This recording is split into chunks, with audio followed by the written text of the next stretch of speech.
Welcome to morning bulletin. ఇక వార్త వివరాలకు వెళ్తే బీఆర్ఎస్ ఎమ్మెల్యే పాడి కౌశిక్ రెడ్డి రేవంత్ రెడ్డిపై సంచలన ఆరోపణలు చేశారు.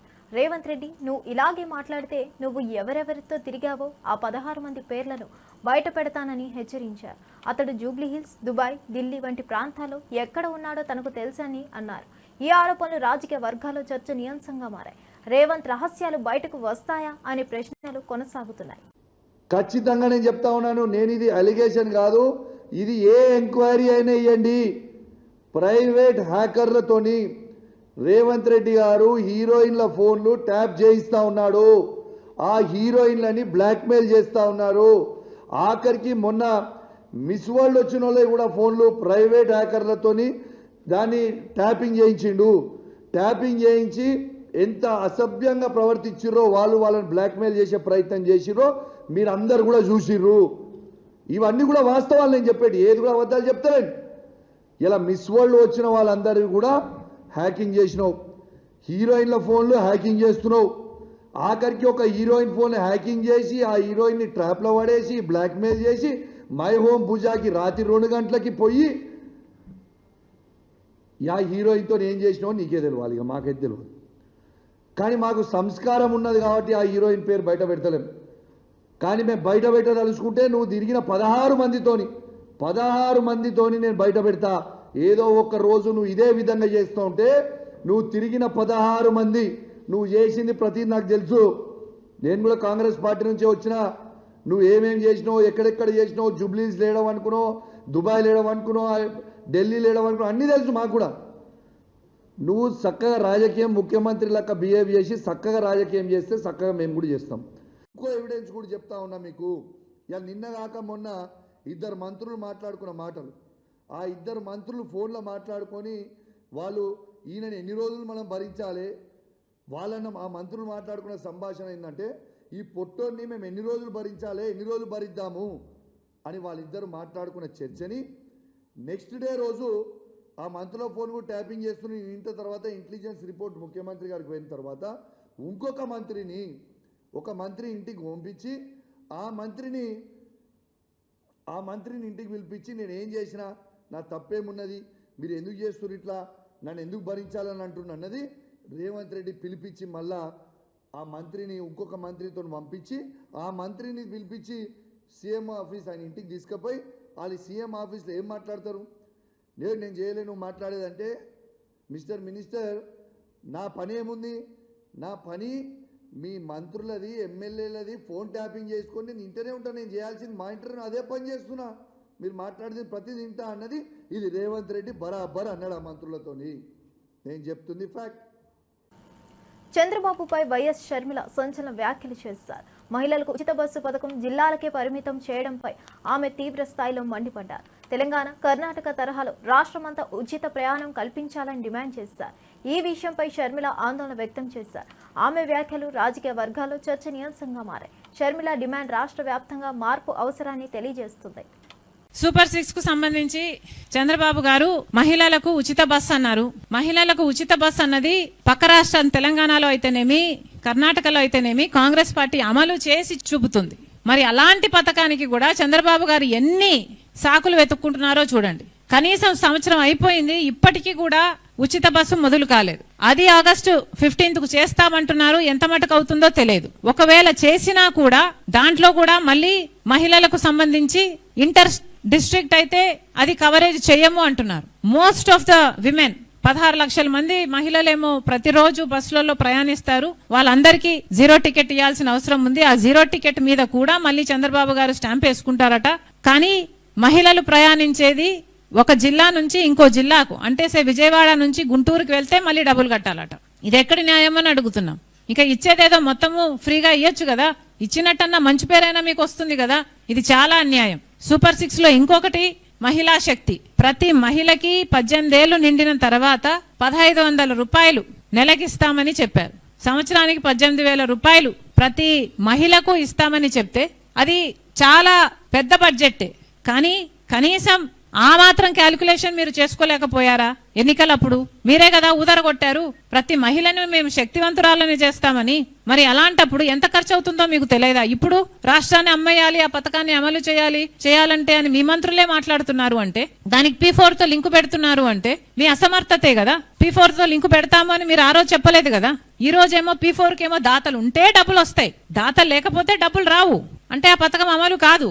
దాదాపు 2 కోట్ల మంది మహిళలకు అమలు కావాల్సిన పథకం కనీసం 1,80,000 మహిళలకైతే అమలు కావాలి కదా. మరి ఇప్పుడు మీరు అన్నిటికీ లింకు పెడుతున్నారు, P4 కు లింకు పెడుతున్నారు, రాష్ట్రానికి అమ్ముకోవాలి అని మాట్లాడుతున్నారు అంటే మీకు ఎంత చిత్తశుద్ధి ఉన్నట్టు? మరి సూపర్ 6 సూపర్ ఫ్లాప్ అయిందనక ఏమనాలి? రైతుల విషయానికి అన్నదాత సుఖీభవ అన్నారు. 93 లక్షల మంది రైతులు ఉంటే మీరు ఇస్తున్నది ఎంతమందికి? 47 లక్షల మంది రైతులకి. మిగతా అందరికీ టోపీ పెట్టినట్టే కదా.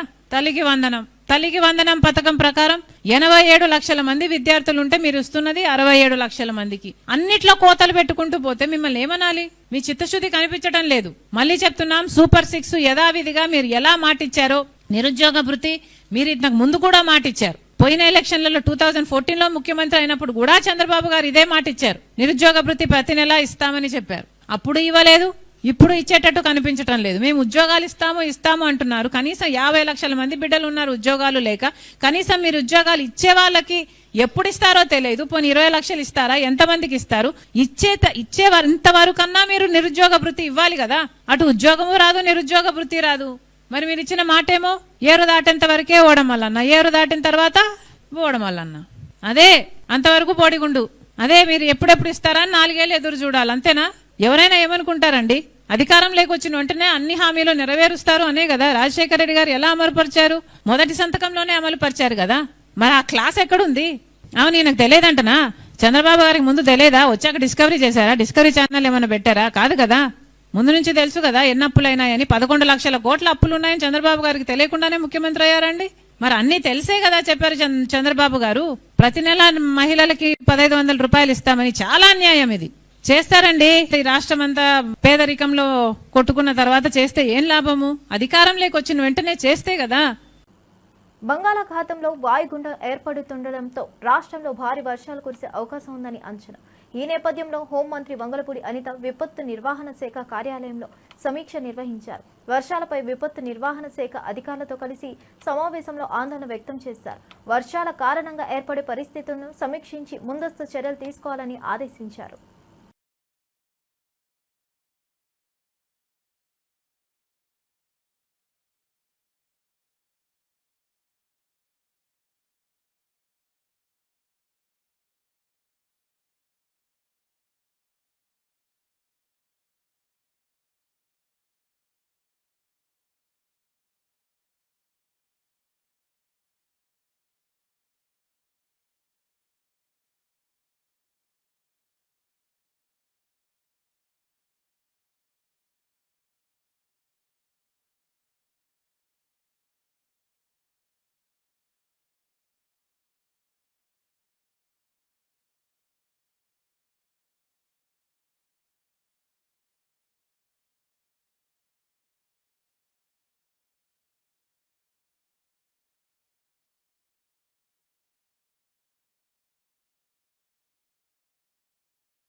రాహుల్ గాంధీ అదానీపై సంచలన వ్యాఖ్యలు చేశారు. దేశంలోని పెద్ద వ్యాపారవేత్తల్లో ఒకరైన ఓబీసీ ఉన్నారా అని ప్రశ్నించారు.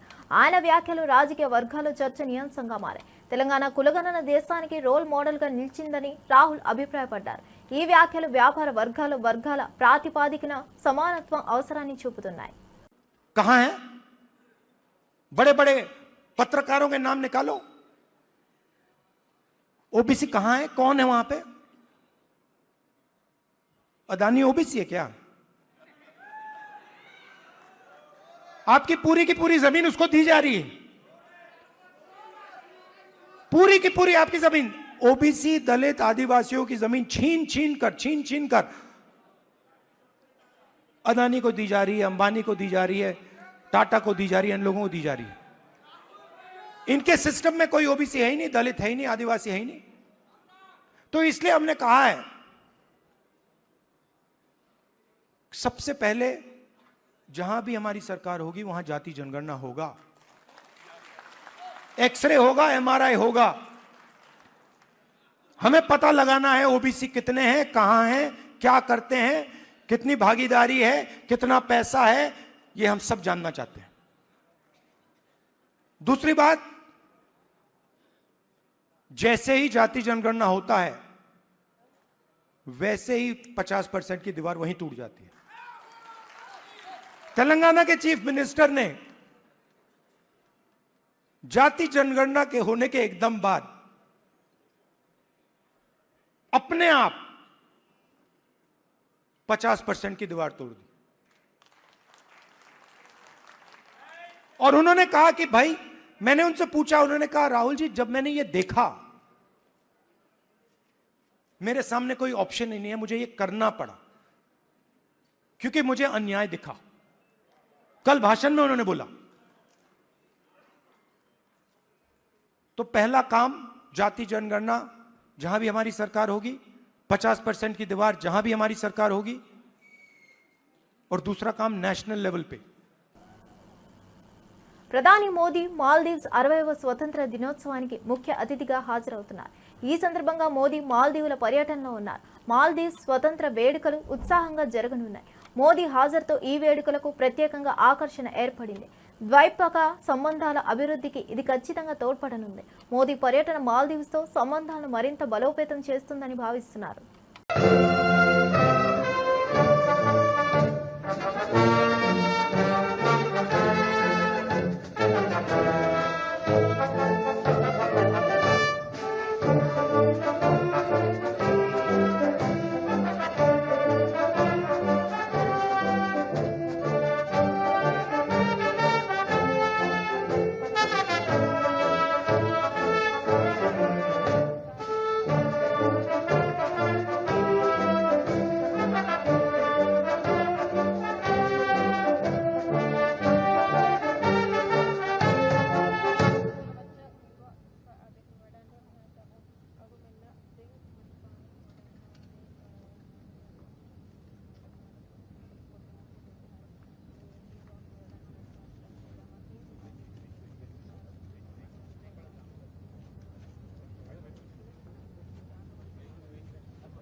తాడిపత్రి టీడీపీ నేత జేసీ ప్రభాకర్ రెడ్డిపై కేసులు రాజకీయ కక్ష సాధింపు చర్యల్లో భాగమని కాదని అంటున్నారు మాజీ ఎమ్మెల్యే కేతిరెడ్డి పెద్దారెడ్డి.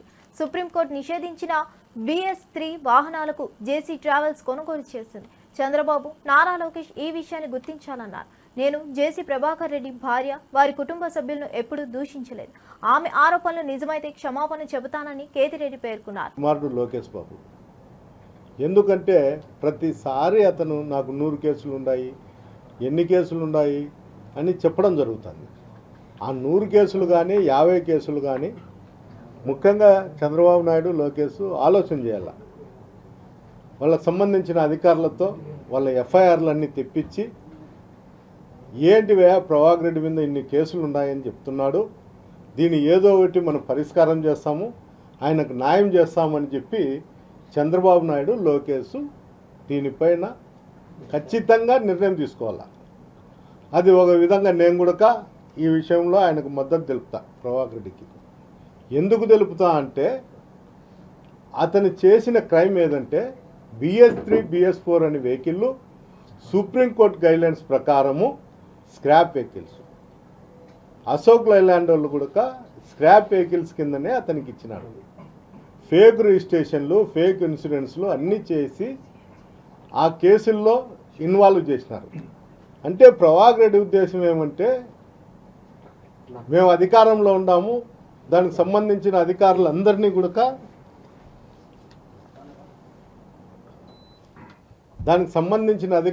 కూడా భయపడించుకొని నేను కేసులు కొట్టేయించుకుంటా చంద్రబాబు నాయుడు లోకేష్ చెప్తే అనేది అతని ఉద్దేశం అనుకుంటాడు.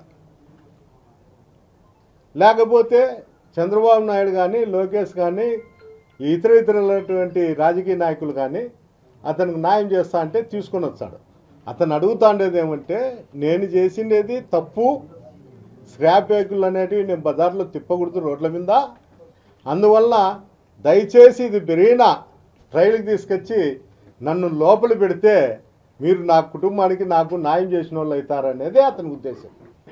నాకుండే అభిప్రాయం కూడా అదే.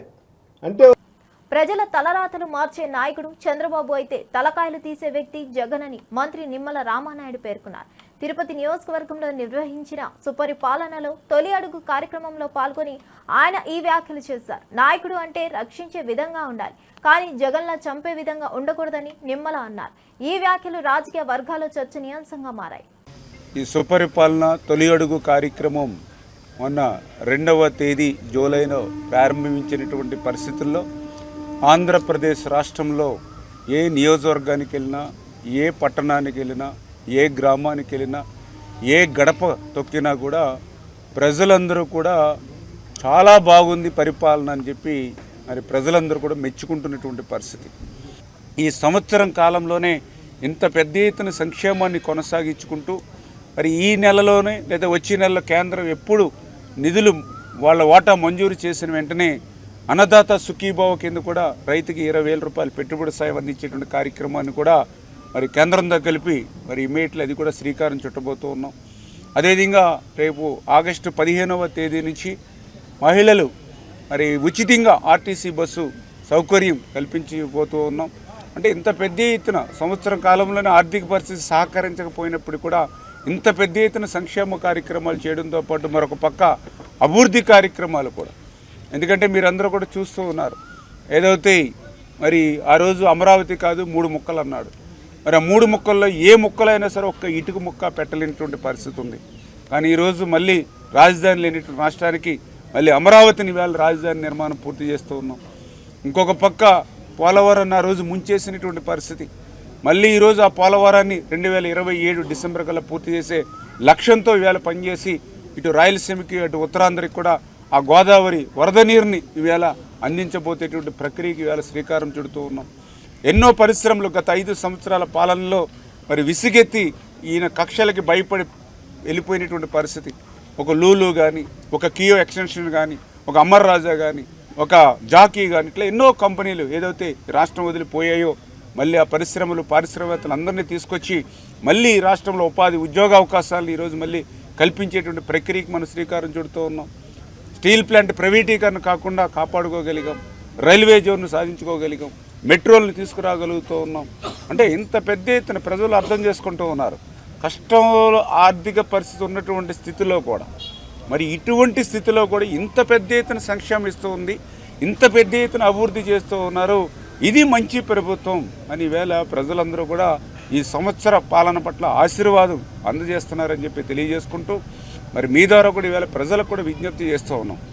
ఎందుకంటే ఈవేళ తలరాతలను మార్చేటువంటి నాయకుడికి ఈవేళ చంద్రబాబు నాయుడు గారు పనిచేస్తూ ఉంటే తలకాయల్ని తీసేటువంటి వ్యక్తిగా ఈవేళ జగన్మోహన్ రెడ్డి రాష్ట్రంలో పనిచేస్తున్నటువంటి పరిస్థితిని దయవుంచి మీరందరూ కూడా గమనించమని కోరుతూ ఉన్నాం. ఎందుకంటే మీరు చూస్తూ ఉన్నారు ఈవేళ ఇంత అభివృద్ధి ఇంత సంక్షేమంతో రేపు 2047 కల్లా మళ్ళీ తెలుగు జాతి ప్రపంచంలో నెంబర్ 1 స్థానంలో నిలపాలనేటువంటి ఆలోచనతో చంద్రబాబు నాయుడు గారు మీ తలరాతలు మార్చేటువంటి విధంగా పనిచేస్తూ ఉన్నారు.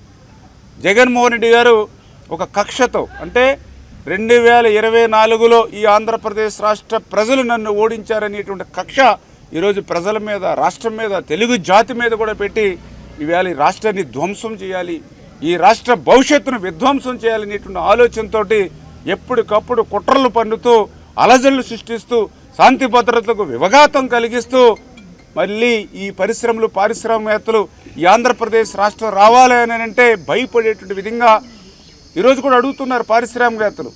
మీ రాష్ట్రంలో పెట్టుబడులు పెట్టాలని అంటే జగన్ మళ్ళీ రాడని గ్యారంటీ మీరు ఇవ్వండి అని అడుగుతేటువంటి పరిస్థితి. అంటే ఇటువంటి స్థితి వ్యాలీ జగన్మోహన్ రెడ్డి రాష్ట్రంలో కల్పిస్తున్నటువంటి పరిస్థితి. అందుచేతే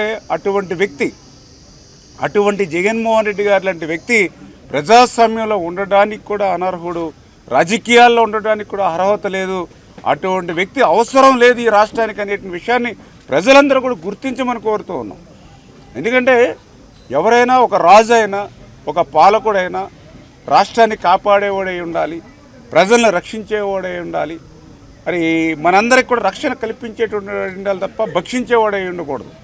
ఎందుకంటే మొన్న మీరు చూసారు ఏదైతే మరి ఆయన పరామర్శలు పేరు చెప్పి మాజీ మంత్రి రోజా చంద్రబాబు పవన్ పై తీవ్ర విమర్శలు చేశారు. అబద్ధాలు చెప్పి అధికారంలోకి రావడం చంద్రబాబు అలవాటు. సంతకం పెట్టి హామీలు అమలు చేయని వారిపై 420 కేసు పెట్టాలని అన్నారు. నిరుద్యోగులను, పిల్లలు సహా అందరినీ మోసం చేశారని ఆరోపించారు. సిగ్గు లేకుండా అచ్చెన్నాయుడు ఆడబిడ్డ నిధి ఇవ్వాలంటే ఏపీ అమ్మేయాలని అంటున్నాడని రోజా వ్యాఖ్యానించారు. ఆడబిడ్డ నిధి 1500, 18 ఏళ్ళు దాటిన వాళ్ళకి, 60 ఏళ్ళు లోపల ఉన్న ప్రతి ఆడబిడ్డకి ఆడబిడ్డ నిధి కింద 1500 నెలకిస్తాము, సంవత్సరానికి 18,000 ఇస్తాము అన్నారు. మరి ఇప్పుడు అంటే ఎన్ని నెలలు అయింది? 13 నెలలు అయింది. మన రాష్ట్రంలో 2,70,00,000 మంది ఈ ఆడబిడ్డ నిధికి అర్హులు. మరి ఈ 2,07,00,000 మంది ఆడబిడ్డల్ని చంద్రబాబు నాయుడు, పవన్ కళ్యాణ్ ప్రతి నెల ఇస్తానన్న 1500 ఈ 13 నెలలకి కలిపితే 35,100 కోట్లు, దాదాపుగా 35,000 కోట్ల పైగా మరి చీటింగ్ చేసిన వాళ్ళ మీద చీటింగ్ కేసు 420 కేసు పెట్టాలా వద్దా? పెట్టాలి కదా.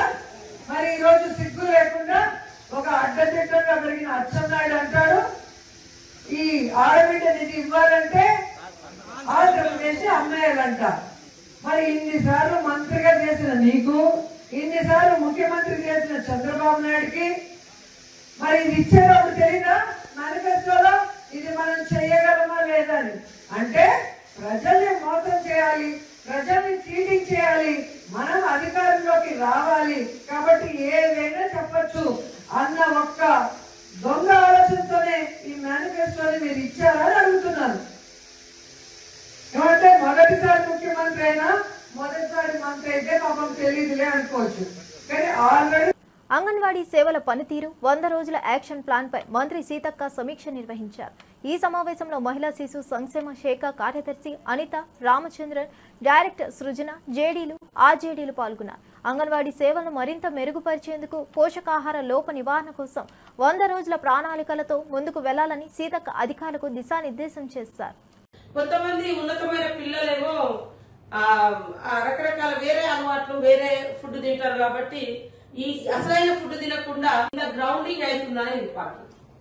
మనం ఎన్ని అద్భుతాలు ఇక్కడ రాసుకున్నా, చట్టాలు తెచ్చినా, స్కీమ్స్ తెచ్చినా, ఫండ్స్ అలొకేట్ చేసినా కింది వరకు పోకుంటుంటే ఏం లాభం చేసుకోవాలి? ప్రైవేట్ స్కూళ్ళలో పోయే పిల్లలలో కూడా ఎట్లా ఉందని చూడాలి. సో ఇప్పుడు మనకు ఒకరైతే ఎట్లా అంటే మన హెల్త్ కి కావాల్సిన ఫుడ్ ఉండాలి, సరే తగ్గాల, పెరగాల, ఈ ఫ్యాట్ ఉండదు, ఇదంతా okay.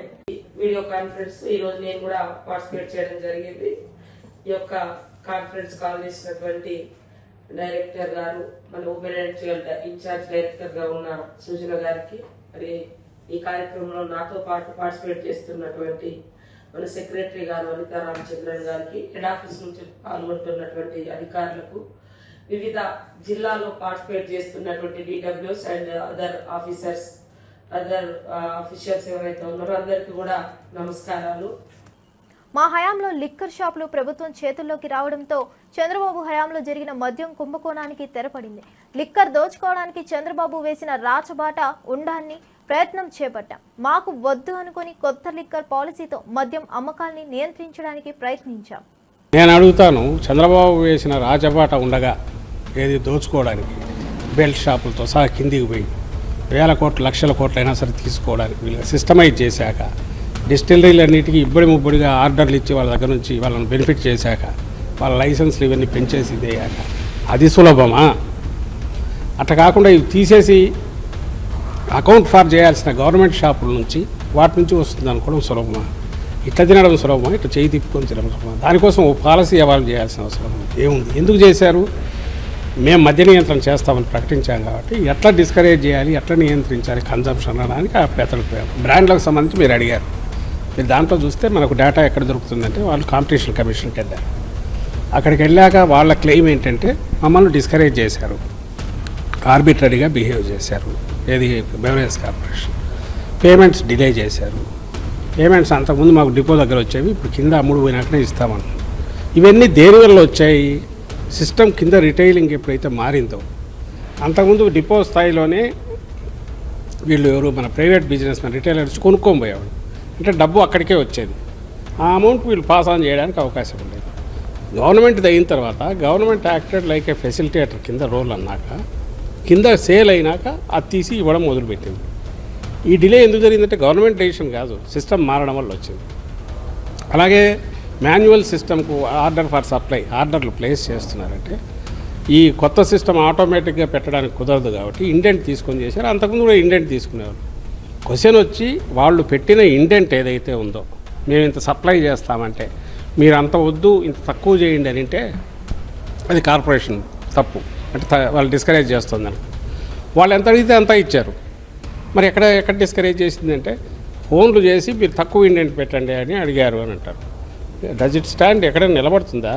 They are big entities, వాళ్ళు రాయొచ్చుగా మీరు ఇట్లా అడుగుతున్నారని. ఏపీలో వాళ్లకు ఎంకరేజింగ్ వాతావరణం కనపడలే, డిస్కరేజింగ్ వాతావరణం కనపడింది. పేమెంట్ డిలే అవుతుంది. పేమెంట్ డిలే కావడానికి కాన్షియస్గా కాదు, కొత్త బ్రాండ్ కూడా అంతే డిలే అయింది. కొత్త బ్రాండ్స్కి ముందు ఇచ్చింది లేదు. ఎందుకంటే నేను చెప్పిన రీజన్, గవర్నమెంట్ తన పాకెట్లోంచి ఎందుకు ఇస్తుంది? సేల్ అయిన తర్వాత ఇస్తుంది. అంతకుముందు ప్రైవేట్ వ్యాపారి తీసుకుపోయేవాడు, ముందే వచ్చేది. ఇప్పుడు కస్టమర్ కొంటే తప్ప రావట్లా, అందువల్ల డిలే అయింది. వాడికి ఈ మార్కెట్ అంత ఎంకరేజింగ్గా లేదు, ఇంకో మార్కెట్లోకి వెళ్ళాడు. ఇక్కడ ఒక అలిగేషన్ చేయాలని చూశారు వాళ్ళు. కాంపిటీషన్ కమిషన్లో మీరు చూసినా రికార్డు ఓపెన్ డొమైన్లో ఉండేది, దాంట్లో ఉంటుంది. వాళ్ళు ఇండెంట్ ఎంత పెట్టారో అంతా వీళ్ళు ఆర్డర్ ప్లేస్ చేశారు. ఇండెంట్ పెట్టినంత ఆర్డర్ ప్లేస్ చేసినప్పుడు where does the question arise? ఇప్పుడు ఇది ఎవరి మీద ఎవరైనా చేయొచ్చు. నేనేమంటున్నా, చంద్రబాబు నాయుడు గారికి సంబంధించి మాకు పక్కా ఆధారాలు ఉన్నాయి కేసు పెట్టడానికి. ఏమని? ప్రివిలేజ్ ఫీ కింద 1300 కోట్లు వచ్చేవి నువ్వు వేవ్ ఆఫ్ చేశావు, క్యాబినెట్ అప్రూవల్ లేదు, ఫైనాన్స్ డిపార్ట్మెంట్ ఫైనాన్స్ కంకరెన్స్ లేదు, అండ్ చంద్రబాబు నాయుడు సంతకాలు ఉన్నాయి బార్లకు సంబంధించి. అయితే ముందు దానికి హీ వాజ్ అవేర్ అనడానికి కాపీ టు పిఎస్ అని ఆ జీవో ఏదైతే ఇష్యూ చేశారో, ఆ మిగిలిన పాలసీ రిలేటెడ్ జీవోలు 2 క్యాబినెట్లో డిస్కస్ చేశారు తప్ప ఇది ఆ రోజే రిలీజ్ చేసి ఆయన దీన్ని మాత్రం తీసుకురాలేదు. ఆయన కాపీ పెట్టారు అంటే హీ వాజ్ అవేర్ అని తెలుస్తుంది.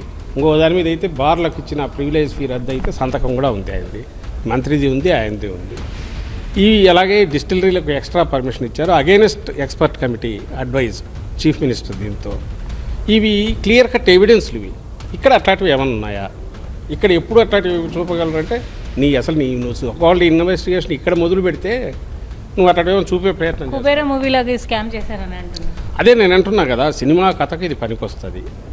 నిజంగా గన ఏదైనా జరిగి ఉంటే వాళ్ళు ఎక్కడ మొదలు పెట్టేవాళ్ళంటే ఇదిగో ఇక్కడ మేము అంటున్నట్టు చంద్రబాబు నాయుడు దీనివల్ల మేము అంటున్నాం ప్రివిలేజ్ ఫీ 1300 కోట్లు లాస్ కావడం అనేది అంతకుముందు వసూలు అయిందని చూస్తే అక్కడే తెలుస్తుంది. ఇవండి ఈనాటి విశేషాలు. మరో బులెటిన్తో మళ్ళీ కలుద్దాం.